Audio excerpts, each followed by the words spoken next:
দর্শক আপনাদের স্বাগত নন্দন সরাসরিতে আমরা আছি রাজধানীর সদরঘাট থেকে। ঈদের ছুটি আজকে থেকে অফিসিয়ালি শুরু হয়েছে।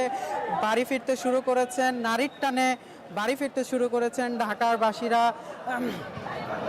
সদরঘাটে যে সাধারণ দিনগুলোতে যেই ফাঁকা একটি দৃশ্য দেখা যায়, সেই চিত্র কিন্তু বদলে গেছে। ঈদে বেশ কিছুদিন আগেই মানুষজন আসতে শুরু করেছেন এই সদরঘাটে বাড়ি ফেরার জন্য, স্বপ্ন বাড়ি ফেরানোর জন্য সদরঘাট প্রস্তুত হয়েছে অনেক আগেই।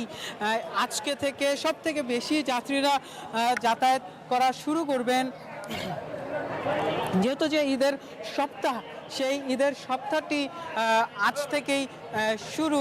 আর একটি দীর্ঘ ছুটি পেতে চলেছেন চাকরিজীবীরা। সেই দীর্ঘ ছুটিতে কিন্তু অনেকেই বাড়ি ফিরছেন আত্মীয় স্বজন পরিবারজনের সাথে ঈদ পালনের জন্য। বিশেষ করে এই বাংলাদেশের দক্ষিণাঞ্চলের যাত্রীরা কিন্তু এই যে লঞ্চ, এই লঞ্চের মাধ্যমে চলাচল করতে পছন্দ করেন। যদিও পদ্মা সেতু হওয়ার পরে লঞ্চে যাত্রী চলাচলের সংখ্যা অনেকটা কমে গেছে, সড়কপথে দ্রুত চলাচল করা যায় বলে অনেকেই সড়ক পথেই ঝুঁকছে। তবুও যাত্রীরা বলছেন লঞ্চের যেই আরাম আয়েশ, যেই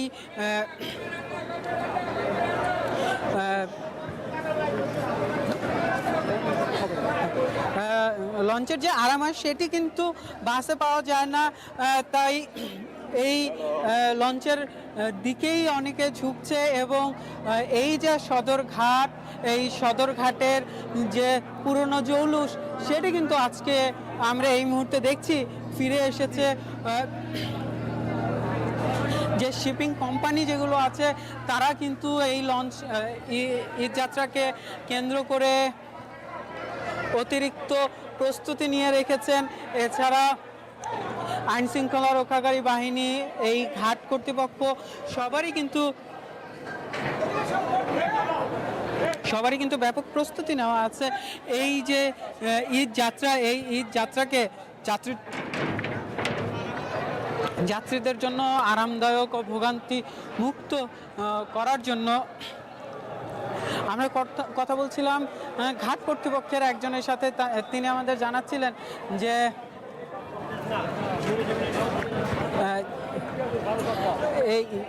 এবারে যে যাত্রীরা যে লঞ্চে যাচ্ছে, এই যে ঈদের মধ্যে যে লঞ্চ ঘাট, এই আবার লোকারণ্য হয়ে ওঠে, যাত্রীরা সাধারণ মানুষেরা লঞ্চ দিয়ে চলাচল করে।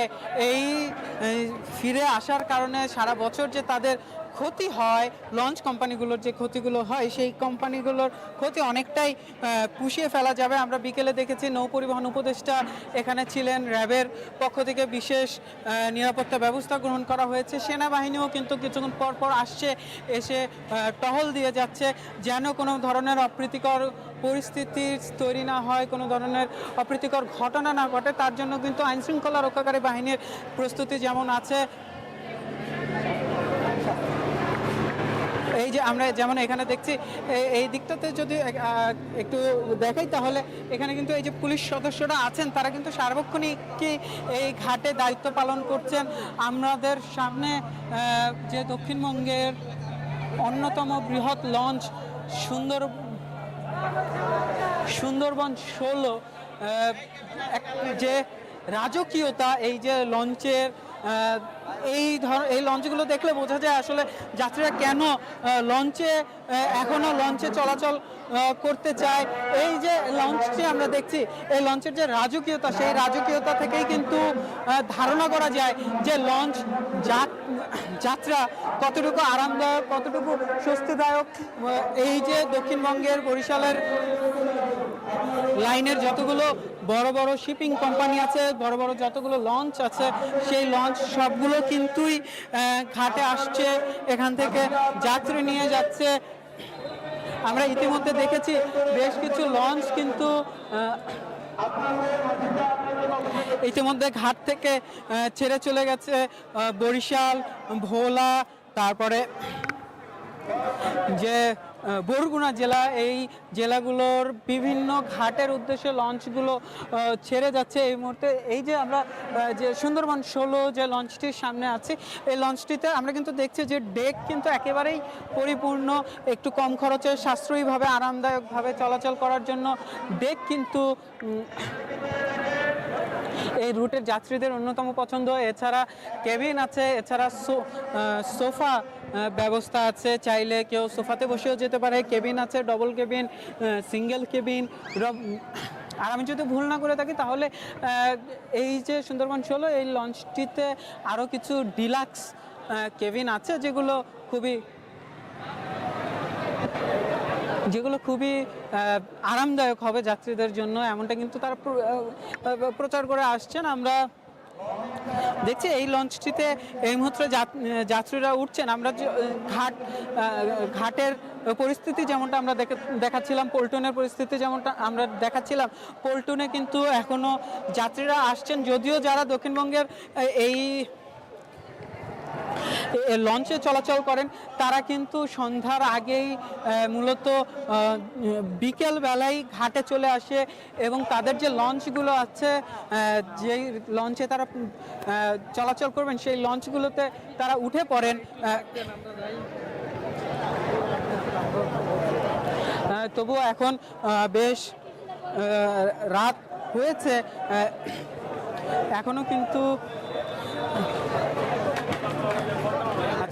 এখনো কিন্তু এখানে যাত্রীদের সমাগম আছে, এখনো যাত্রীরা আসছেন ঘাটে। আমার ছবিটা ভালো করে তুলুন।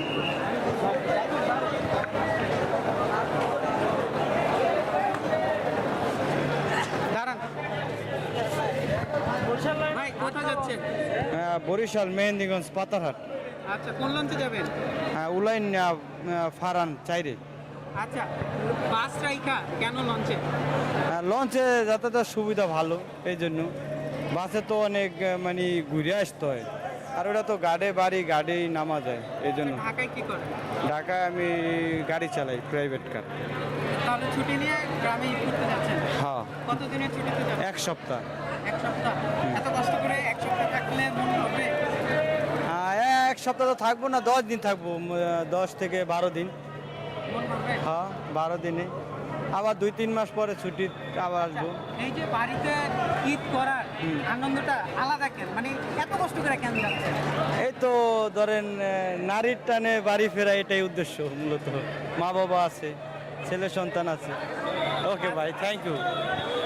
আমরা কথা বলছিলাম একজন যাত্রীর সাথে, যেমনটা জানাচ্ছিলেন নারীর টানে বাড়ি ফেরার পথে ঢাকাবাসী।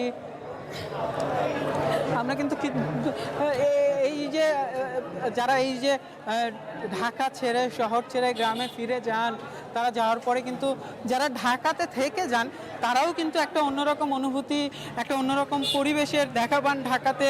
ঢাকার সড়ক ফাঁকা দেখার সৌভাগ্য কিন্তু একটু যানজট ছাড়া নিরিবিলি, ঠিক সেই কোলাহল মুক্ত ঢাকা দেখার সৌভাগ্য কিন্তু ঢাকাবাসীর এই ঈদগুলোতেই হয়। বিশেষ করে ঈদুল ফিতরে, ঈদুল আজহাতে খুব বেশি দেখা না গেলেও ঈদুল ফিতরে যে ঢাকাবাসী একটু স্বস্তির নিঃশ্বাস নিতে পারে, একটু কোলাহল থেকে দূরে বসতে পারে, সেই সুযোগটা কিন্তু হয়। আমরা যেমনটা বলছিলাম, এই যে লঞ্চ ঘাটের কথা, এই যে আমরা লঞ্চ ঘাটের কথা যেমনটা আমরা বলছিলাম, এই ঘাটে কিন্তু বিশেষ প্রস্তুতি নেওয়া আছে বিআইডব্লিউটি এর পক্ষ থেকে। বিআইডব্লিউটিএ থেকে অতিরিক্ত যাত্রী যেন লঞ্চগুলো না পরিবহন করতে পারে সেই ব্যবস্থা যেমন গ্রহণ করা হয়েছে, তেমন একটা ভালো বিষয় হচ্ছে যেহেতু এখন এই ঝড়ের মৌসুমটা এখনো একেবারে শুরু হয়নি, যদিও কিছু পূর্বাভাস ছিল ঝড়ের, সেই পূর্বাভাস অনুযায়ী কিন্তু আবহাওয়া আমরা বেশ পূর্বাভাস অনুযায়ী দেখছি না, আবহাওয়া বেশ পরিষ্কার এবং স্বাভাবিক শুষ্কই দেখছি, অর্থাৎ ঝড় বা বৃষ্টিপাতের কোনো সম্ভাবনা নেই। অর্থাৎ এই যে এই যাত্রা, লঞ্চের যে যাত্রা, এই যাত্রা বেশ নির্বিঘ্নেই যাত্রীরা করতে পারবেন বলে কিন্তু বলাই যায়। কিছুক্ষণ পরপরই কিন্তু এই ঘাটগুলো থেকে লঞ্চগুলো ছেড়ে যাচ্ছে।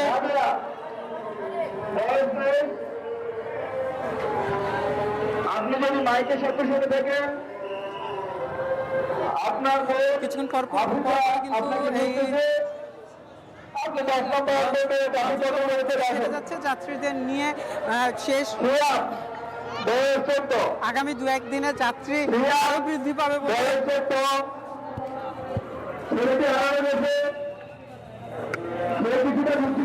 আগামী কিছুদিন পরে এই